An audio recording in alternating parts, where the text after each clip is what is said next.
Final game of the night, SK Telecom versus Flash Wolves. See you later, Frosker and Raz. Thank you so much for the analysis leading us up to it. And Rusty, there are a lot of things that we can expect from this, and already like the top tier champions being banned away, even on the blue side. SK Telecom not wanting to let anything through. Looks like they're playing seriously. The Thresh and the Galio being banned away from the blue side. They must have that high priority, still looking for the first pick there. It's not going to be a Galio they look towards, and still respect being paid to their opponents. But conversely for the Flash Wolves, the early Caitlyn ban. Again, lots of respect to the AD role there of Bang. Starts to trim down what the best AD carries are going to be. Shows that Flash Wolves have been doing their research as well, because Caitlyn is probably one of the highest priority champions in the league at the moment in the LCK. Of course, Galio and Zach go without saying. This goes without saying as a first pick when you ban away the Lee Sin. So again, you have to be, if you're Flash Wolves, you're drafting here, your stake, you're expecting the Elise, and what is your answer going to be is always the response, because Rek'Sai's up and available if they want to try and just out-farm the ganking jungler of Peanut. And also the Karma being picked away here is also very important. Faker has been showing that he can just pick Karma, neutralize any lane, and then make Bang into a complete monster in the late game if he wants to. Of course, the Rek'Sai, another opportunity, as Cass is going to be hovering his Nidalee just for a bit of fan service. We'll see what he actually decides to pick up here, because Rek'Sai makes a lot of sense, does well into the Elise matchup and can still gank early. But now what do they want to take away? Because there's still a fair bit open that they can gather for themselves. And a couple of these picks have looked like potential ones. The Cogmore ring's true, but the Ashe in this same role of AD carry will be the place that they go towards, giving themselves a bit of added engage to the team. Of course, Rek'Sai is not that reliable for engage anymore since the changes. On the flip side, though, no hesitation from SKT. That's a very fast lock-in of the Kalista. And Kalista Rakan is going to be locked away. You actually got it. So now we get to experience what is one of the worst things you can possibly do. We'll get to level 6 and we'll demonstrate that one for you. But now Flash Wolves have to decide what they want to take into it, and Tahm Kench makes some sense. Tahm Kench is usually the pick into Rakan because it's a good denial tool of the engage, but the way that Tahm Kench is meant to deny this is when you dash forwards, you get gobbled up and saved. With the Kalista, maybe that combo starts to shift. In saying that, still the best position, still the best champion to play in that role, and it's right up Sword Art's alley. The thing that is quite difficult is that you get to play Yo-Yo Rakan when you've got the Fate's Call available to you. So you can Grand Entrance your way in there. I mean, he already does. He just added an extra. Yeah.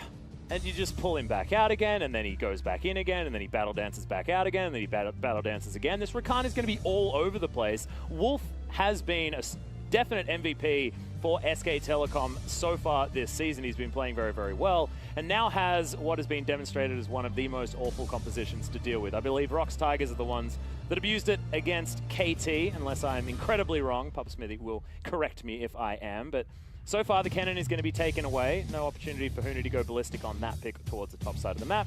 And the Renekton is going to be the answer. So top lane going to be looked at here between Huni and MMD. Yeah, fairly big focus so far with the two bans coming out. You've got your Rumbles, you've got your Jarvans of the world running around still as potential picks up there. And then you've got your niche options as well. If they want to go towards the Jax, if it's just going to become the LMS special, there's going to be avenues that they can attack here. And so we'll look towards this with bated breath as to where both of these teams will go. Flash Wolves are on the red side of the Rift, though, so they can save that as a counter pick if they would like to just make Huni reveal. Yeah.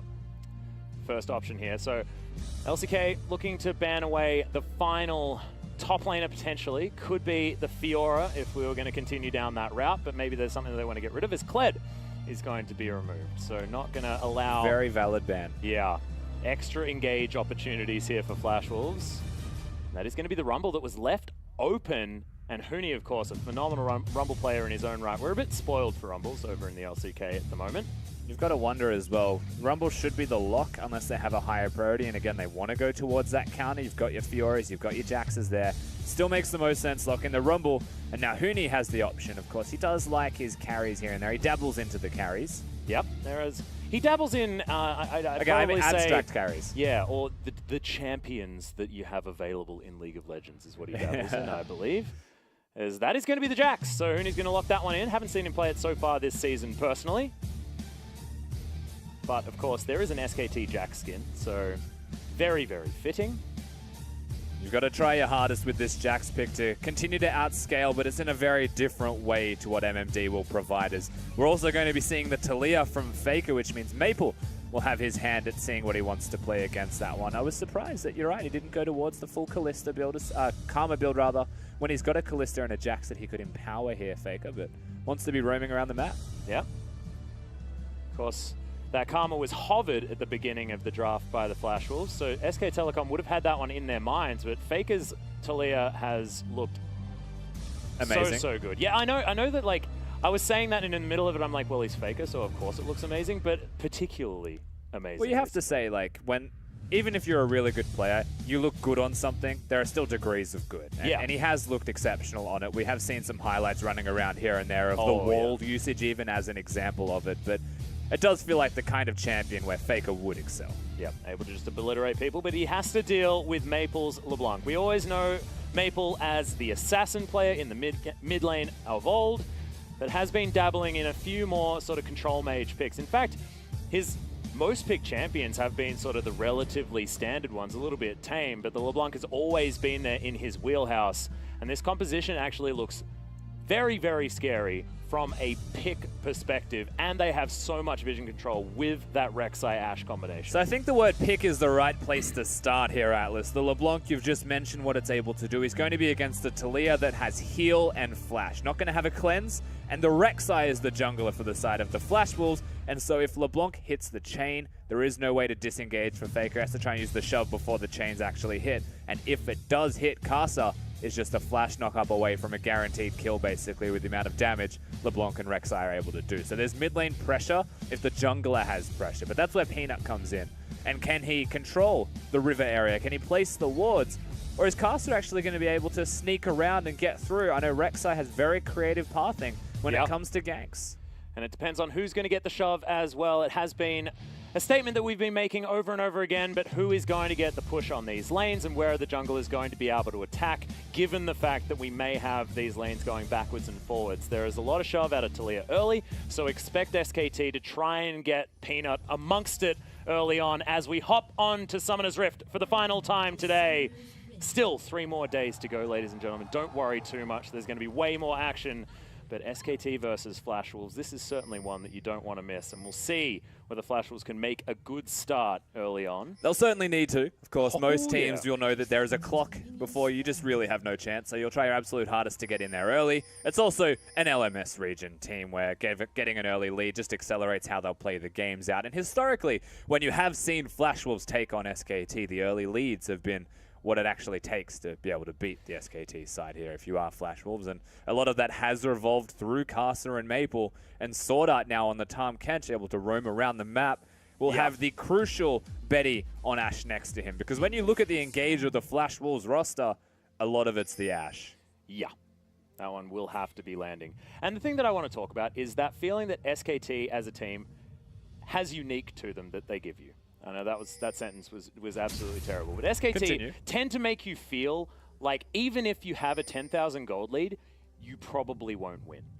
This is the amount of pressure that they have. It's just, yes, SKT might be losing, but you never feel like they're actually going to lose until that Nexus is destroyed. And you know what's curious though? Well, like, that's definitely a valid point, and I agree with that feeling that it definitely gives to people. But when you look at the LMS and the LPL regions, most of the regions that you'd say have been able to beat SKT, whether it's best of ones or best of anything, it's knowing how strong you are opposed to knowing who you're playing against. And you turn labels off. I feel like that is one thing that the LMS and LPL regions excel at.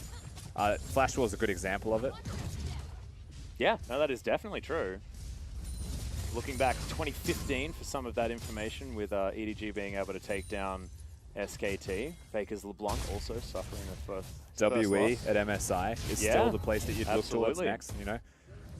Xie playing like there was no such thing as a lane opponent that is the best in the world. He just plays like it's a Lucian against anyone matchup, you know? Xie also played incredibly well that tournament. Early Xiao's another option as well, who has outplayed Faker in the mid lane before. So, of course, not infallible, but they just have so much control and so many answers to everything going on around Summoner's Rift, which is why they're such a formidable team, because it feels like you have to throw perfect League of Legends at them if you are going to win, because if you make any mistakes, they know how to capitalize. And speaking of early movements, though, Atlas, we did see some movements from the mid laners of both of these teams. A deep ward placed by Faker into the red side jungle will find Casa, most likely. He's also trying to navigate his way around that vision and may be able to do so successfully to the point of a mid lane gank. We mentioned this as a possibility, always a lingering thought if the chains hit. They do not.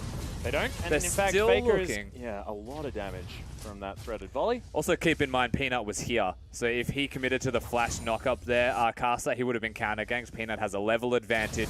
He's been completely running around the map uncontested. And so it was a good look, but the look does not translate.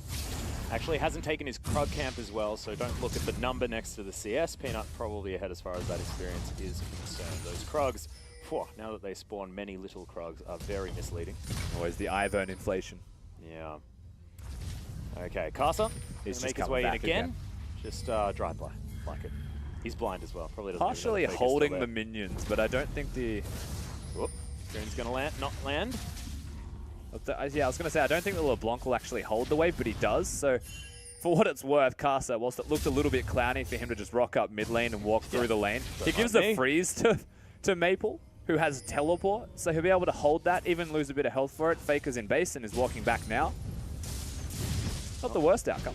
And he's going aggressive. Nice trade with all of his buttons available. Also still has half of his mana bar. A little bit mana gated early as the old Jax, but good scrap shield timing there from MMD, who just burns down this hockey player.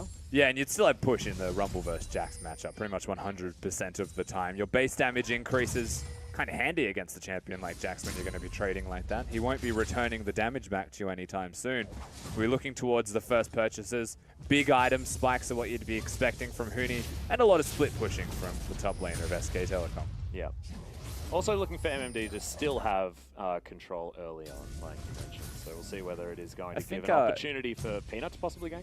Yeah, namely with these top laners as well, though, the one big point you'd be looking at is the objectives. And again, Rumble excels at taking those objectives. Jax, not necessarily, as junglers. Yep, Casa actually, I don't even think was aware of Peanut being around, as see Peanut on the screen down there as well. Sorta has eaten an Ashe. He's going to spit him back out. Bet he had about half health, but Bang's going aggressive, dancing around on his Kalista. One of the cool things about this bottom lane 2v2 is that Wolf always becomes the frontliner. And against the Tahm Kench, whilst you'd say Tahm Kench is a good matchup for denying damage onto Betty, in the same vein, Sword Art has to hit Wolf most of the time. And if Sword Art's hitting Wolf, then it's pretty much impossible to gobble somebody in the 2v2. He's always going to get out safely. It's just way too much mobility there. Good news for Betty is the fact that they're even this is actually dangerous. Faker's in trouble, yeah. Tanking up minions is Maple, who pops himself back and understands that he doesn't necessarily have the cooldowns to take him down, but whew, catching your breath. Faker, of course, not infallible. Has still got the summoners there. Maple chooses the safe way out. Doesn't force the heal or flash out of Faker, though. So, again, good reservations, and everything will just calm back down. That's the teleport advantage used by LeBlanc, now completely removed. And another forced recall, though. Really poor timing for the Talia. Well, speaking of poor timing, not going to get the knock-up, but there are not enough Ren stacks in there to lock Betty down. Teleport comes in, heal comes out to save the life of the Ashe. As in goes MMD. The equalizer's there, and First Blood is going to go to the Rumble. Wolf has to sacrifice himself, and SKT just a little bit too aggressive. That's not the real Maple. As now Bang just throws sticks at him because he's upset. It's definitely not the real Maple. Huni's teleport also gets cancelled. He's not going to have that to even come back to the top lane and reset, which means the major benefactor of this is going to be MMD, even cancelling the recall. And that is a momentum builder for the Flash Wolves, to be perfectly honest with you. Again, cancelling these recalls. They've lane swapped. This is a really big tempo build-up for the Flash Wolves. They've seen a small a small opportunity has presented itself, and they're going to try and start to accelerate just that little bit faster. And they're not letting themselves be bullied here either. Flash Wolves know themselves as the SKT killers, even if the last series didn't necessarily go as they wanted to. I'll tell you what SKT are, though. It's refillable. Yeah, that's a lot of... That's 100%. 100% refillable. Nice work. Okay, going for efficiency rather That than anything certainly else. is going for efficiency. Unfortunately, their item builds in the mid lane, as we mentioned, having a mana crystal is not exactly efficient. I like how contrasted to Hooney's LeBlanc. also got the rejuve beat as well. Of course, the refillable potion looking a little bit like that previously, and Hooney's still going to make the mistake, decides not to buy it back. I like that. We'll never know if he... No, he intended it. It's fine. Yeah, he definitely Obviously working towards his item spikes. Oh, still good though. Okay, Spectre's Cow was the first option here from Hooney, so going for a more defensive start to this build, understanding that he can get pushed in, as Bang going to complete that lane swap, but immediately Betty's going to answer it. And Peanut is waiting up here as well. Sorta hanging around. This is Catfish. Rakan is going to take the long way around. Yeah, so it still gets matched reasonably quickly by SKT. When we talked about the lane swap just in general, they were up there early. The biggest delay was preventing the Jax from going back to base. This gives a bit of extra free time for MMD. You start to expect that with the first blood, with the extra time in this bottom lane, it starts to result in maybe even another kill. And Hooney actually holds that. Yeah, there's the flash knock-up as Hooney in trouble. Doesn't have the count. Oh, does have the counter-strike. Actually flashes, looking for the follow-up. He's got him. One more auto's going to do it. Void Rush not enough to kill Hooney, but the damage has been done. Knock-up comes in there. This Spectre's Cow's doing so much goddamn work, but Casa eventually does get the 1-for-1, but that is not what Flash Wolves wanted. And you'd look at that and say, I cannot believe Hooney gets a trade with the Spectre's Cow Rejuve beat Jax. But he's able to do it, the level 6 spike coming out just by having the ultimate and repeated whacks into the back of MMD, who actually just overextends massively to try and secure that kill. Doesn't auto-attack, tries to maximize the damage coming out of his Flame Spitter, but doesn't even do that much damage. You're better off auto-attacking Weaving. Yeah, and in fact, Flame Spitter is not great against the old Spectre's Cow, as it turns out, as Peanut takes way too much damage. Maple says, remember, I am here and I've got a revolver. That revolver spike is actually silly. It certainly is. Certainly is. In the same vein, Talia's not going to be spiking with items. It's a Merc Treads, just trying to survive the lane against the blue buff LeBlanc. Do not blame him whatsoever. Yep. Faker just setting himself up to move forward in this game. And often uses his Weaver's Wall more as far as strategic options are concerned, as opposed to trying to secure kills or get picks or cut people I believe off. he just got spotted. You can see Flash Wolves pinging to be very cautious. A caster's also nearby, to be fair, though. There's a stone's throw away. And whilst you're mentioning, strategically, there is a pretty big strategic option available for both of these teams on opposite sides of the map. Flash Wolves and SKT's bottom lanes are on the top side, but there is an Infernal Drake still present on the bottom side of the map. So if one of these teams decides that the lane swap no longer going to be the case, we're just going to go back bottom, then there is going to be the Infernal Drake. But in order of priority, there's still a Rift Herald. It is now 10 minutes into the game, and he's always going to be an option. Yeah, Faker going to clear out these minions underneath the turret, and you're right, the Callista is up towards the top side as well, so having that Ren for secure would make some sense if they want to take that Rift Herald down. We're currently only 10 minutes into the game. Often we see very late Rift Heralds, at least in the LCK. If you're trying to get the most efficiency out of your Rift Heralds, you'd be looking towards later into the game. Everyone's looking for value for Rift Herald, You can also just use it to break mid, as they're going to die of MMD from the looks of it. Yep, Faker's here. If they Equalizer can. comes in. Yeah, can they actually clear this one out? Counter-Strike is going to get the stun. Casa is going to turn up. The Cocoon lands him. MMD is going to fall down, and the Weaver's Wall cuts off the escape. Maple dives himself over. Arrow narrowly is avoided via some smooth walking out of SKT, and they do back themselves out. So that is the one pick unanswered by Flash Wolves. And of course, very well timed Weaver's Wall to secure everybody's escape. They're still going. There's the flash forward. Peanut, as aggressive as ever, is going to lock down Maple before he even comes out of the stun. Hooney and Peanut just trying to make their way back onto the A team here for SKT. And looking very good doing it. MMD's actually got a deep teleport, still working with Caster from the looks of it, but Faker's here. This is risky from Rumble.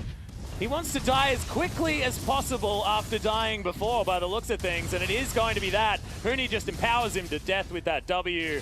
Maybe some miscommunication by Flash Wolves, because that was not the move MMD really wanted to make. I think that's more than just some miscommunications, unfortunately. That teleport doing the play-by-play positivity could move. have just went to the turret Atlas, and things would have been okay for the side of Flash Wolves, but that's the Infernal Drake not going to get traded, unfortunately, which is what we suspected would be a play if it happened at all.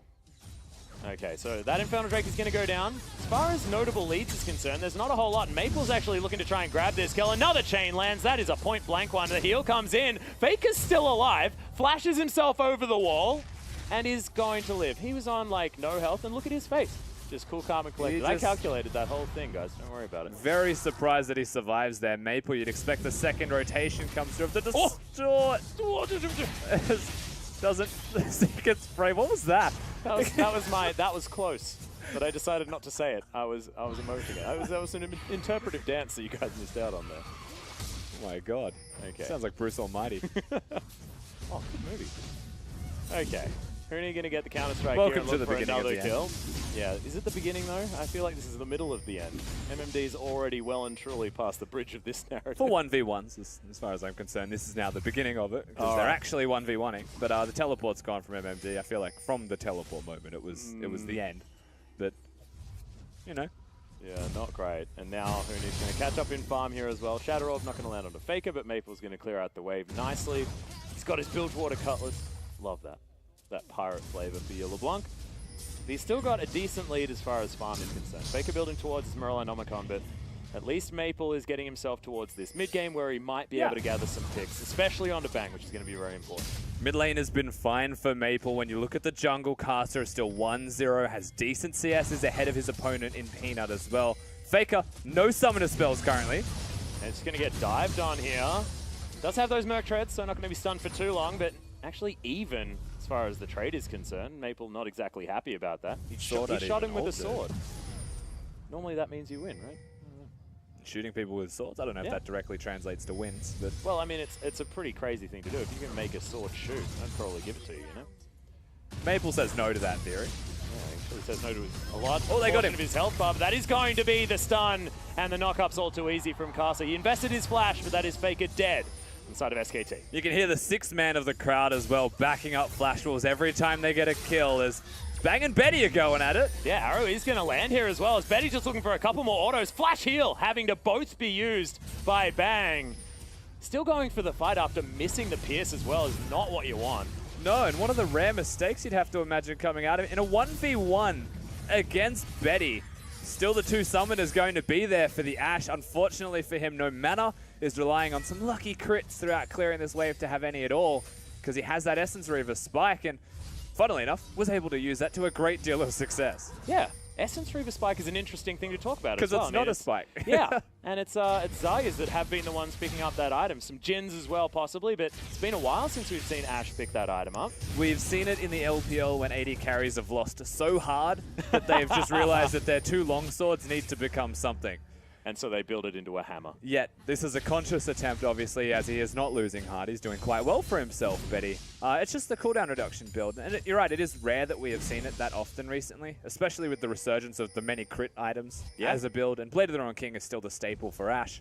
But here we go, the direction that Betty wants to take this, the direction that Flash Wolves want him to take this seems to be more arrows all of the time. And we've already highlighted, he's a pretty big part of the engage for this team. Yeah, so he needs to throw them out all the time. And he's got a lot of follow-up as well. If he is able to land that arrow, then you get the tunnel into one burrow from Casa, doesn't need to invest the flash, and you've got the chains from Maple as well to layer on top. So I like it a lot. If you can actually make this one work, it's a good idea, especially if you've got then an equalizer. As far as a team fight setting after that pick is concerned, they've got a lot of follow-up, but it's the best way to start these fights off.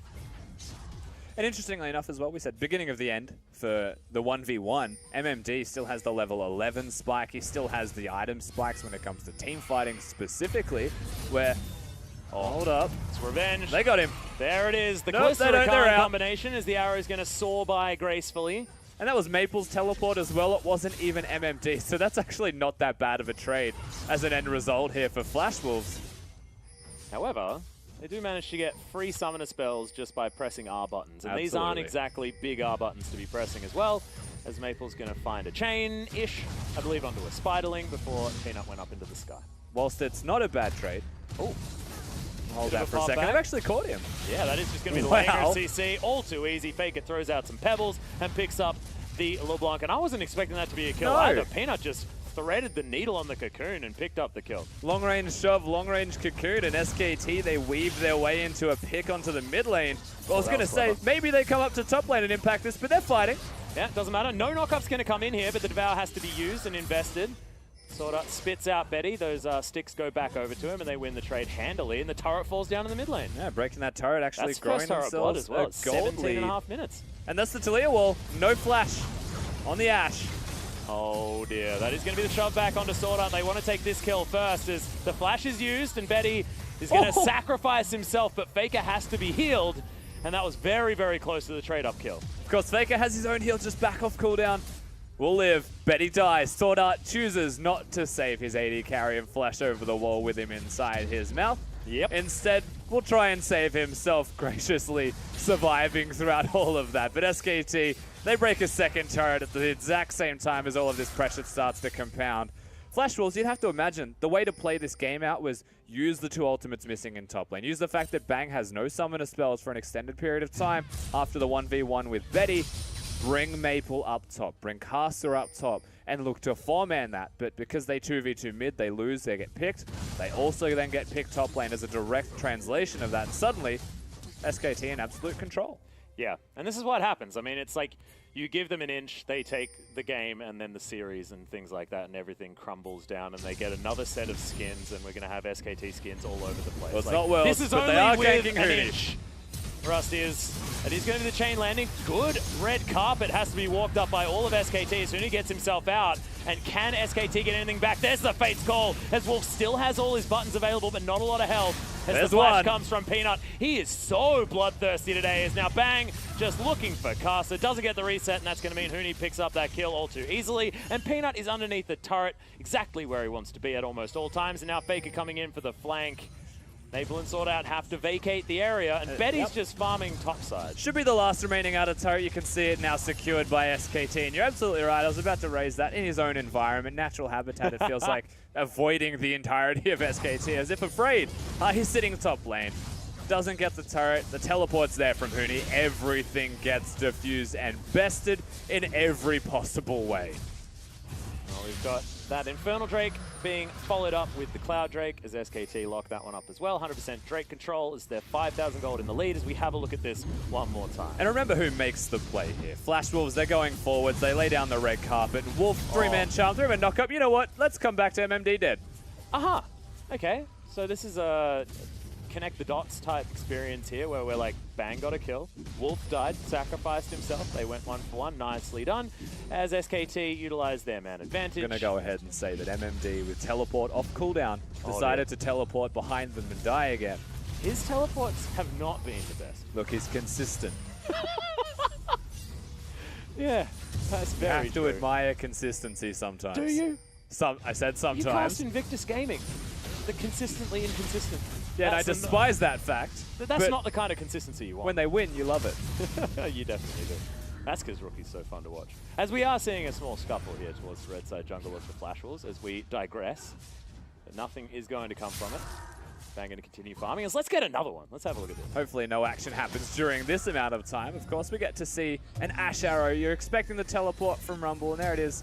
Way down below. That's very elegant from Faker as well. No summoners from Sword Art and Betty. Oh, how did that even happen? They're just left watching as MMD passes away. Maple even stuck down in the bottom corner. That was actually just gorgeous. But MMD traded. You got to give him some credit there. Yeah. They engage the play, they get the pick. It's just that it was done well to respond. Yeah, the idea was definitely much better this time from MMD. It wasn't him just teleporting in and dying or anything like that. It was just the Weaver's Wall stymied everything that they were trying to do, and Faker demonstrating why he is such an incredible player once again. Betty now looking for this mid lane outer turret. They get at least half the health bar, but should be SKT able to clear this one up, especially with the 2-item spike from Bang, who just dodges nimbly out of the way of the Ashe Arrow. Maple now looking to play frontline. Going to find half the health bar, but no Magic Mantle doing work there for Bang. It's a pretty hard target to hit a Callista, but just dodges out of the way, picks left. Still looks the good Ashe Arrow regardless. throws right, and he makes it look stylish. Absolutely right. So the Ashe Arrow's off cooldown, and SKT, they start to advance. And Hootie now has a whole bunch of friends. Equalizer comes in, but Wolf manages to get a massive quickness over everyone. And now Hootie continues to dive forward, picks up one kill. Maple dies as well. It's a double for Bang, as now Faker's just zoning away 2 people. They'll transition immediately into an inner turret. And can they even take more? They've got waves in They're great looking positions. to take more, absolutely. They just blasted their way through Flash Wolves. They've got the minion wave ready to go, and this should be the inhibitor with it. This is looking so incredibly good from SKT. They've looked clean so far. I mean, they're coming off a victory against MVP, so you didn't necessarily know what to expect, but otherwise this team has looked so flawless for so long in the LCK, suffering 1 defeat earlier on in the season. However, They've looked only up from there. And remember, this is the B roster as well. And let's have a look at this one again. And Huni is kicking this off because he knows how close his team is nearby.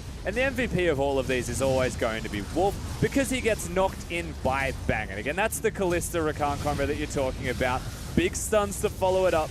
But Wolf gets the 3-man knock-up, gets the 3-man charm, and does a lot of this by keeping Huni alive, who is built relatively tanky. Yeah. Having that early Spectre's Cal is all he needs. That's all he's been sitting on this whole time. Does complement it with those Mercury Treads, so he's not going to be taking as much magic damage or being CC'd for too long. But now going towards that Titanic Hydra, finishes off the Trinity Force there as well. Has the Fist of Jaurum, I believe it is. Yeah, that's the one. I never really opt into saying that because I can't say Jaurum very well. Jaurum. Okay, when you say it, you know what? Fair enough. See? I was just demonstrating the fact that I can't say it. I mean, I will accept what that. What are you expecting? Goodness me. Silent Achiever, though, for SKT is certainly Peanut. 3-0-6 now. Of course, his Elise has always been a key pick for him, but now building towards his Banshee's Veil. Have 3 items if you include his Runic Echoes. Yeah, a lot of the crowd control has, in fact, been hitting from Peanut. He was a big part of the early game success coming out of SKT in this game. And whoa, it's now casually a 10,000 gold lead. Yep, it has just accelerated its way up, of course, through that bottom lane inhibitor and the team fight before it. That was 2 in a row, massive gold advantages Forge itself, and Flash Wolves past the point of on the back foot. We're at the point where Ashe just needs to pray that the Ashe arrow hits with the one target that's available to hit, and then you go down the line of SKT and you're like, okay, it's Elise. Yeah. Right now, but it's about to be Banshee, so it's no longer Elise in like 5 minutes. Yeah, and then it's Jax, but you also don't want to engage onto the Jax. And then it's Rakan, but then he gets Fate's called. So there is not a target. There's just not, yeah. Yeah. Bad news.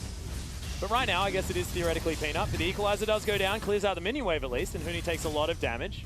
He's looking for the 5v5 Jax play. Redemption gets a lot of the health bars back. Huni probably wants to head towards A side if he jumps onto a minion. Yeah, unfortunately, not for Huni. He's not going to get enough health back. He's still going to hang around, has teleport, so he's able to expend his health as a bit more of a resource for sieging and securing structures. As Faker, he's going to zone them all away. And in goes Wolf. Grand Entrance gets the double knock-up, the double seismic shove as well. The team play from SKT looking great. Double kill for Faker is going to come out, and Wolf just gets punted into nowhere, and because he doesn't have to, there's no one left to kill. SKT can actually choose to end the game right now. They've got Huni going back to base, he's got teleport, do it to the minions, and suddenly this could just be game over at 26 minutes. One Nexus turret is going to fall down. They have super creeps to follow up here as there's the teleport, keeping that minion alive. Peanut looks for the cocoon, finds it, lots of damage as Huni's just going to dive his way forward, but this is just to buy space. It's just gorgeous. Now SKT just looking to try and kill them on this fountain. Nexus falls down so incredibly quickly, and that is the evaporation of the Flash Wolves and just surgical play. After that mid game, there were a few question marks there. Flash Wolves showing some signs of life, but after that point, SKT had every answer and there was no way back in. And you can see the exact moment that the stigma of Korean killers starts to evaporate with this game. I believe that was MSI, wasn't it? Yes, it was. Who's just joined us on the desk. Welcome back, Raz, as well. It's also the best of one format, though, where you'd say maybe Flash Wolves can come in with some upsets, but you know, SKT perhaps weaker in best of ones. Not to be seen. Also not with their full roster as well.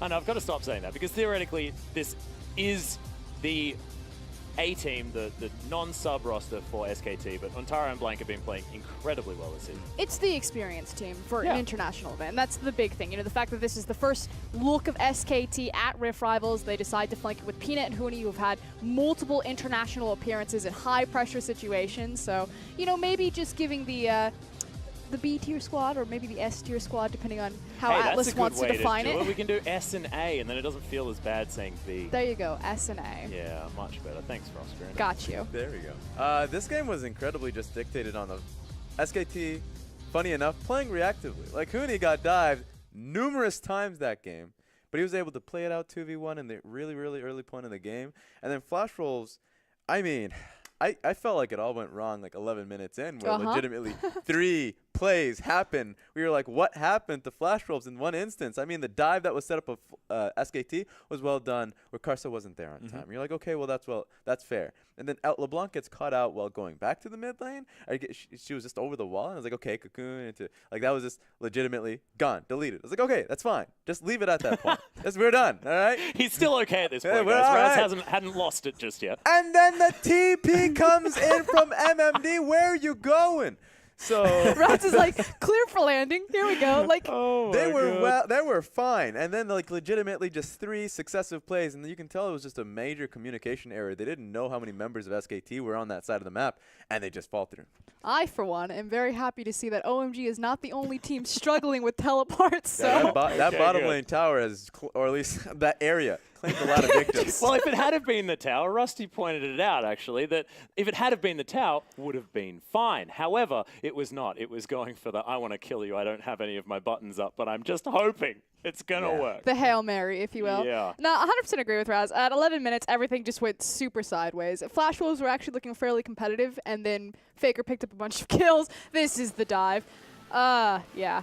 Oh, I guess we kind of have to talk about this because you're because I mean, it's on your screen. I mean, that's fair. 3-man dive. He plays it as well as he could. Karsa's coming through. The wall is coming right through there just to cut the chase off. Yeah, and the 2 nice things are, like you said, the wall coming in to cut off the chase, how they sidestep the Ash arrow, but also how they circumvent the tower damage. You know, they just walk through it, they're able to reposition. It's not going to be something that separates their team fight.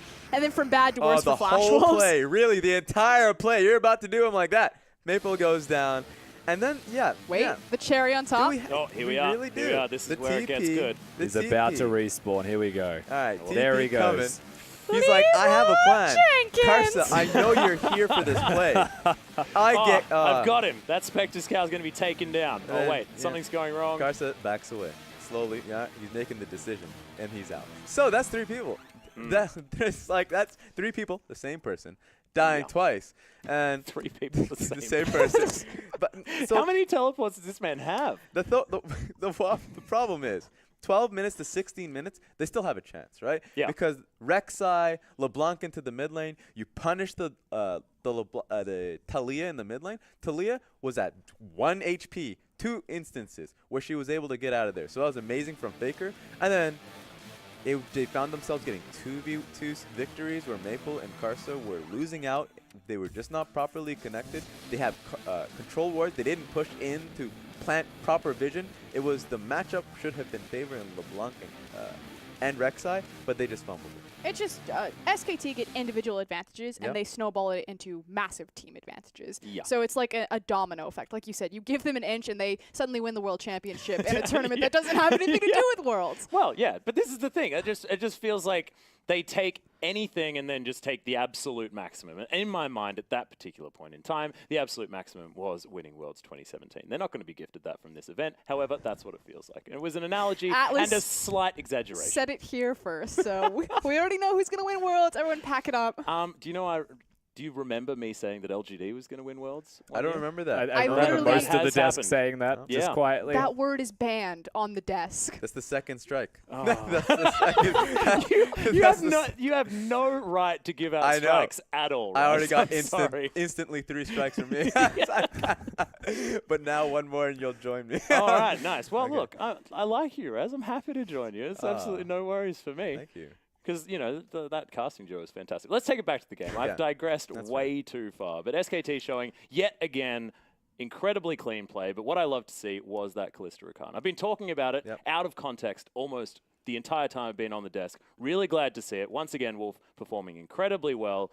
But that Fate's Call, quickness, grand entrance combination is silly. And it just plays to Wolf's strength. He's so good at controlling zones and creating setup for his team. And Rakan and the Kalista Rakan yo-yo combo suits him perfectly for that. It was time and time again that they were just running into Flash Wolves jungle. They see one person, they throw Rakan, he catches 6. I mean, to speak specifically to the Rakan part as well. Definitely there. The one big thing you need for Rakan is that you have to ult before you dash in, right? Or you'll never get the knock-up. Kalista gives you that knock-up, so then the crowd control is you know, you can't get out of that forever. like so it's infinite. You're just actually in the air forever. like the most nasty combo that you can possibly put together.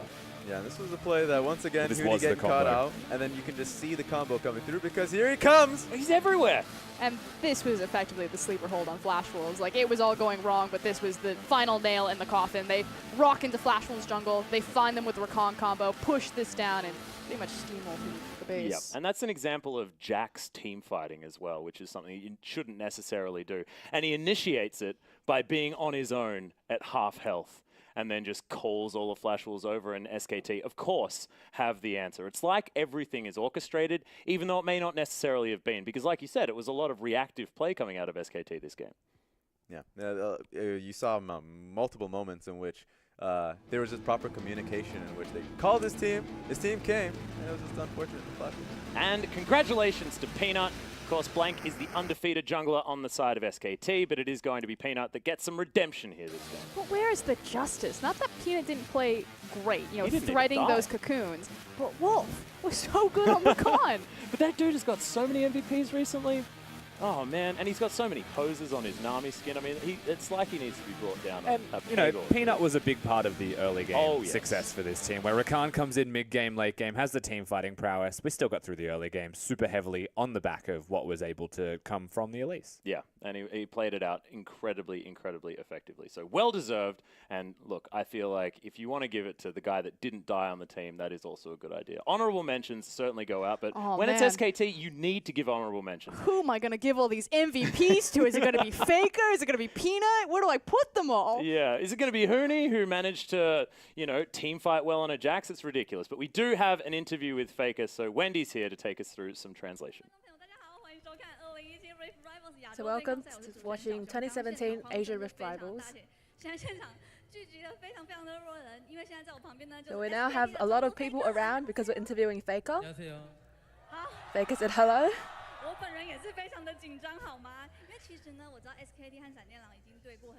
So we do know that SKT had been matched against Flash Wolves for quite a few times.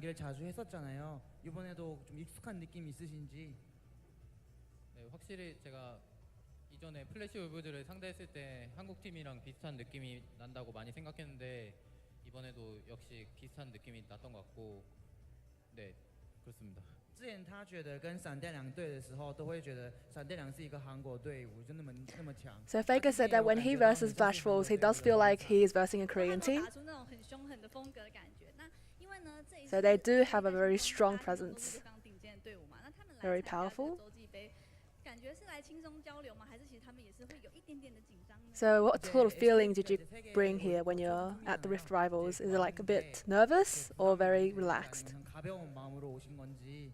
네, 저는 편하게 하겠다는 생각으로 오기는 했는데 그래도 국제 대회다 보니까 아무래도 열심히 하게 되더라고요. 그래서 지금은 그렇게 편하진 않은 것 같습니다.